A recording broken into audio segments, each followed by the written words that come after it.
Hence, to fight and conquer in all your battles is not supreme excellence. Supreme excellence consists in breaking the enemy's resistance without fighting. Sun Tzu. Chapter 3. Armies moved through farmland that had once been quiet. Cities burned in the distance. Across China, rival states prepared for wars that could erase kingdoms. Somewhere within this world, a man named Sun Tzu wrote a small book, only 13 chapters long. It did not glorify courage. It did not celebrate honor. It treated war like a disease and strategy like the cure. This was not a book about fighting battles. It was a book about winning before the battle begins. The art of war does not tell a story. There is no hero, no villain, no battle scene. Instead, Sun Tzu builds an argument, step by step, about how war actually works. Across 13 short chapters, he moves from planning to deception, to terrain, to spies. But beneath the surface, the book has a structure, a movement, a central conflict that drives everything. Sun Tzu begins with a claim that would have sounded strange to soldiers of his time. War is not chaos. It can be measured. He writes, "The art of war is governed by 5 constant factors. The first is moral law, whether the people support their ruler. If the people don't believe in the cause, the army is just a crowd of victims. The second is heaven, the seasons, weather, timing. The third is earth, terrain, distance, geography. Then comes command, the wisdom of the general, and finally method, organization, discipline, supply lines."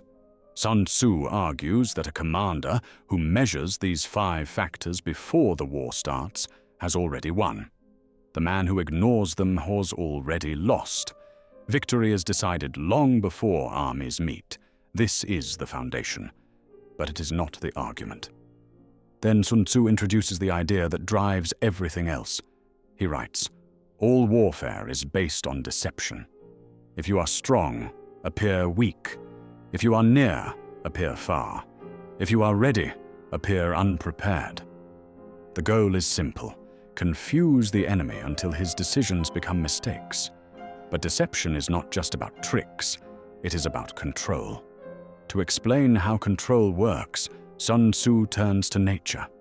He writes that an army should move like water. Water has no constant shape. It flows away from heights and seeks the hollows. It avoids the strong and finds the weak. It adapts to whatever stands in its path. This is the quality Sun Tzu calls shape, the ability to remain formless while forcing the enemy to take form. Sun Tzu introduces a central conflict here, the battle between the direct and the indirect. The direct force is what the enemy sees coming, the wall of shields, the frontal assault. But the indirect force is the secret movement, the flank that appears at dawn, the rumor that spreads through camp. The direct force holds the enemy's attention. The indirect force ends the fight. This leads to the book's most radical idea. Sun Tzu writes, "To subdue the enemy without fighting is the acme of skill. For him, battle is failure. It means the commander could not break the enemy's plans, could not divide his alliances, could not weaken him before armies collided. The highest form of generalship is to win before the sword is drawn." But Sun Tzu is not a pacifist. He is not saying war is wrong. He is saying that once armies collide, strategy has already failed. Every battle costs something: lost soldiers, lost harvests, lost years. A kingdom, once destroyed, can never be brought back. The emotional leader who attacks because he was insulted, Sun Tzu has no patience for him. The argument deepens. Winning without fighting is not mercy, it is mathematics. Sun Tzu spends entire chapters on terrain. He classifies the world into 9 kinds of ground. Dispersive ground, where home is too close and the men want to run. Deadly ground, where the only way out is to fight with the strength of the doomed. The environment is not a backdrop. It is a weapon. The commander uses the ground to dictate the enemy's choices. This leads to the most quoted line in the book.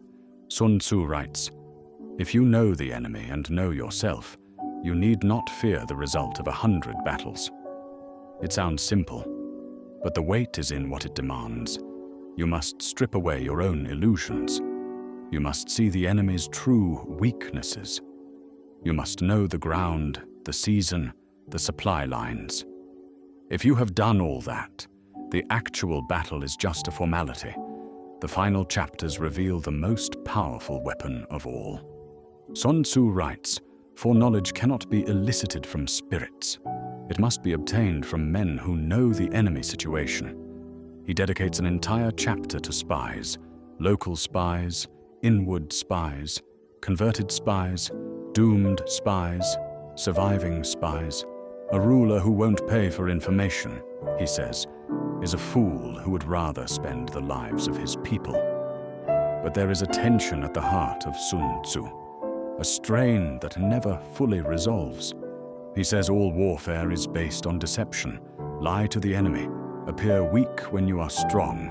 Appear far when you are near. Yet he also insists on moral law.